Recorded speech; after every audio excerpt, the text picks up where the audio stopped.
What is up, everybody? Welcome back to Need for Speed Unbound, and in this video I do want to go over why I think the single player is so forgotten in this game. Funnily enough, I really have barely played Unbound since it has come out. Like, I'm not gonna lie, I've basically been playing The Crew 2 and even GTA here and there a lot more than Need for Speed Unbound. I just don't really see the point of getting on this game.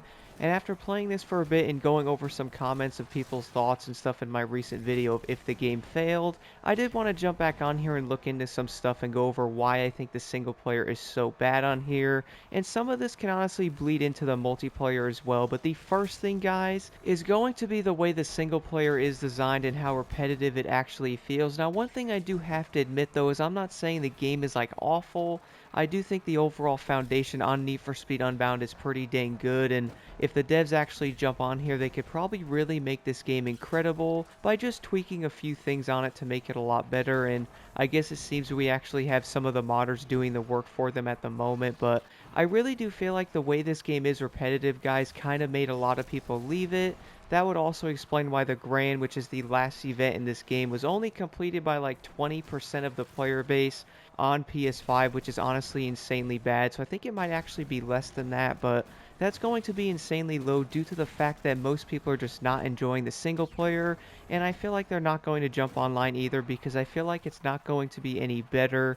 So a lot of people are basically wondering how the single player is going to flow, and to be honest, I kind of wasn't really listening to most of it anyway with like the cutscenes. Like, in some ways, I was just not really sucked into the campaign and or really caring what was going on. Now, one thing I do want to know what you guys think about. Do you think Need for Speed Payback's campaign was better? I was kind of wondering about that a bit recently as well, but it's the fact of when you actually look at that and you're really not sucked into the campaign, then you're going to notice how basically you have 4 weeks of racing to do, and upon the first week you're probably like, oh, this is actually pretty awesome, let's get some cars, let's go farm some money if you actually can.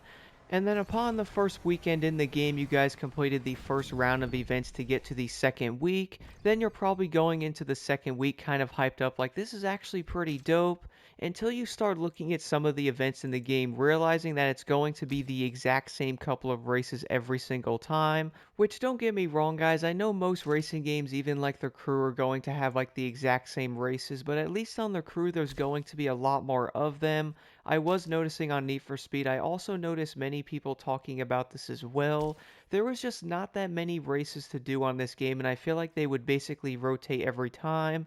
And then, of course, you would go into nighttime for that high risk, like high reward type of thing. And you would then make a lot more money at nighttime most of the time at least. And I thought it was kind of cool that you can actually win some vehicles when doing nighttime events. Funnily enough, you can actually sell them and make a little bit of money, but I feel like one of the biggest issues with the events in the game though is the fact that to do some of the higher ones, for example, if the race is going to pay $80,000, you guys have to put up like 32 or something. So you're only going to get like maybe 50 something thousand after you do the betting. So I really don't know why they did it like this, but I feel like a lot of people are not going to want to do a lot of the events that only pay like 1,500 bucks in the game. Like, what's the actual reason to do those events? Because if you really do need a lot of money, I mean, some of these vehicles cost well over $2 million. I mean, some of the modifications are also kind of expensive. Plus, the engine swaps are like 400 plus $1,000. So I'm sure many were also wondering later on in the campaign if they actually did make it kind of far into it. What is the point of actually doing a race that's getting you $1,500? Like, what's that going to pay for? Some of the rims that won't even be able to buy. So it's like, what's the reason to actually do that? I feel like that's why most players probably didn't get to the second week and or basically quit on the second week. But it unfortunately only gets worse after that, guys. So after you actually beat the campaign, if you do manage to do it, you basically have absolutely no reason to play the single player afterwards. One of the main reasons why is most people might want to jump online and start playing on there. On Need for Speed Heat, your money actually carried over to multiplayer. For some odd reason, they separated it to multiplayer, which is kind of weird, but one of the main reasons why I think they might have done that is due to the fact that they can update the multiplayer more. That way it's not going to be tied to the campaign in any way, so that's unfortunately something we see in many games nowadays as well. But I saw this from other YouTubers and many people talking about it as well. Once you guys actually beat the campaign, I feel like the whole desire to play the game is basically going to be gone. Like, I could barely find myself to get on here to actually play. And one thing that kind of bugged me was the fact that when you guys would go to try to do some races, because mind you, the Bugatti is $3.5 million, which if you guys did save some of the money you did get through the campaign, you could probably buy the car at the end of the game if you sold all the vehicles you also got as well. But why would I want to jump onto like daytime and or nighttime and get randomized races that sometimes I notice you can make around 150k and then at most maybe like 275,000 at night or so. You really can't make a ton of money. I think I was making around $1.2 million a week or so, which really is not that much. So if you guys did want to get the Bugatti or like the McLaren P1 GTR, you would probably have to play for like 2 to 3 weeks in game in order to buy some of these vehicles. Now, sure, you could do like every single event, and I also highly doubt many players are going to be doing backflips over one of the B-rated events where you have to put up 6k to get 18,000 back, which by the way guys, if you are doing those events, you basically have to do them before you get a lot of heat, because if you do, I notice the B-rated vehicles are insanely annoying to use on a level 5 heat level. Now, I wouldn't say it's impossible to lose the police with some of these B-class vehicles, but I feel like it's going to be more annoying than it actually should be. Like, who wants to run away from a Ford Raptor with that insane engine in that thing, driving a B-rated vehicle, getting to 60 miles an hour eventually? Those things are so dang fast, you'd pretty much have to juke them, and then hope they crash randomly as well, so I feel like it's going to be a bit of a nightmare. I also saw many people talking about the fact that many of the races are randomized when you're actually in daytime or nighttime, and you can't actually pick the races you want to do, so you're going to make a lot of money sometimes. If you actually want to call 250k a lot, then you're also going to barely make anything with a 5 level heat wanted level as well, because once you guys do like 2 or 3 events in daytime, you already have a level 5 heat level, which is honestly going to make some things kind of annoying as well. But this really does put a damper on stuff on campaign because it really gives you no reason to play. And one thing I also noticed immediately is, did you guys notice how you have the calendar after you complete the campaign? It's basically there to show you how much money you make every week, which is kind of useless because it does not help anything. I thought it would have been kind of cool if maybe like every 2 weeks or even like every month in game or something like that, we can maybe get some like extra money, like maybe like some type of event like the Grand. You can make 200k, you put $100,000 in. Maybe you can throw in like one of the B class vehicles or something like that on some of those. It would give a player more of a reason to actually jump into the single player and play it, and you would that way actually get something out of it, like more money and stuff to help toward engine swaps and or vehicles. This is unfortunately also going to bleed into the fact that why actually grind the single player when the multiplayer is going to be separate anyway. I feel like a lot of people would rather jump on single player and grind money and like have a good time racing AI, and then jump online and buy one of their cars they have been wanting, and then maybe cruise around with some friends as well. But maybe this is something we could see in the future. Maybe they could basically put it together. I know this game is having a big update in March, which by the way, I really do hope that update helps this game. I really do think Need for Speed Unbound needs it tremendously. But the last thing I did want to talk about, guys, I've been seeing this everywhere as well, and I can't help but think about it. That's going to be the police on single player. So one thing I do want to point out, I really do enjoy messing around with the police, but I really do think we can all agree to a certain extent it's kind of ridiculous with a level 5 heat level.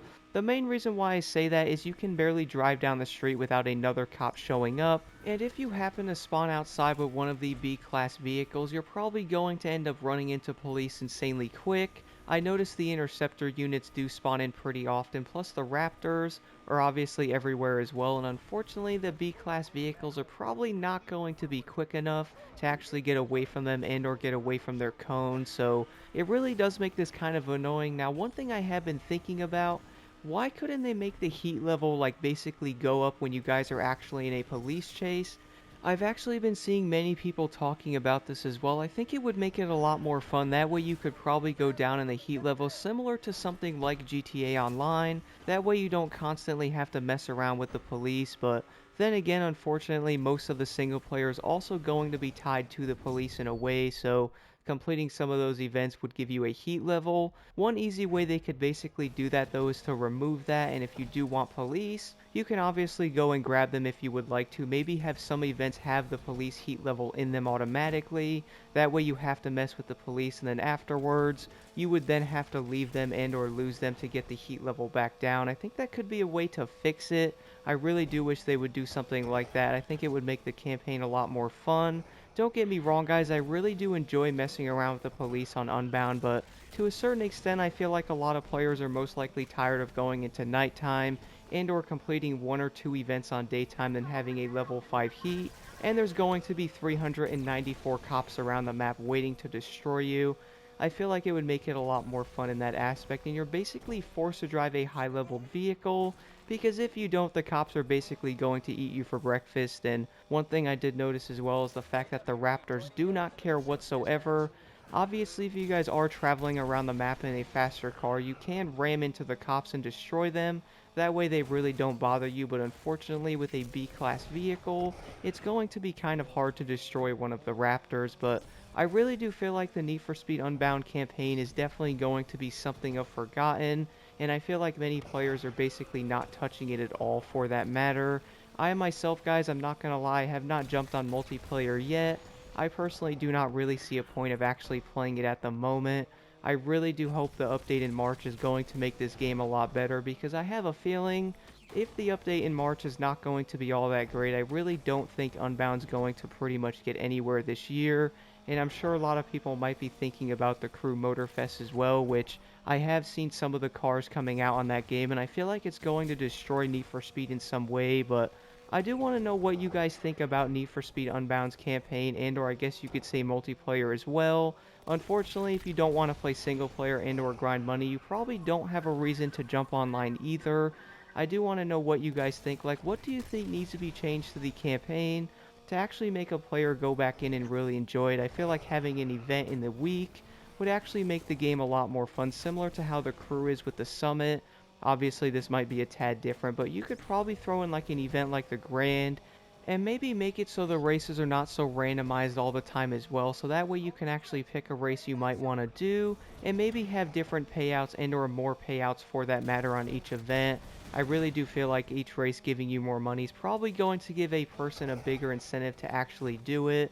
But again, guys, let me know your thoughts on Need for Speed Unbound single player and why it's so forgotten so dang quickly. It's really sad, to be honest, but I really do hope this game does improve here soon, especially getting more updates and stuff like that as well. If I had to guess, I would also say the update in March that's coming up is most likely going to be the one everybody has their eye on. That update, guys, I really do hope is going to be incredible, because let's be honest, if this game keeps going in the direction that it is, I really do feel like Unbound is basically going to be forgotten way before this year is over.